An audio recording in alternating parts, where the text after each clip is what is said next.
Want to create a zoom in and out transition like this? Let's get started. First, import your footage and music into the timeline. Make sure you set the ratio and remove the original sound if your footage is audio. Next, adjust the duration of each clip to match the beat of the music.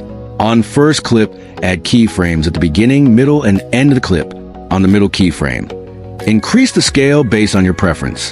Then apply a cubic out curve to the middle keyframe and a cubic in curve to the last keyframe. After that, right-click the clip and select Copy Attributes. Select all the other clips. Right-click and choose Paste Attributes. Make sure to check Stretch to Fit, then apply it. Play the video to see the result. And that's it. Your zoom in and out transition is ready. Simple, right? In the next video, we'll learn more editing techniques to improve your videos. So make sure to like, comment, follow, or subscribe so you don't miss the next tutorial. Thanks for watching, and see you in the next video.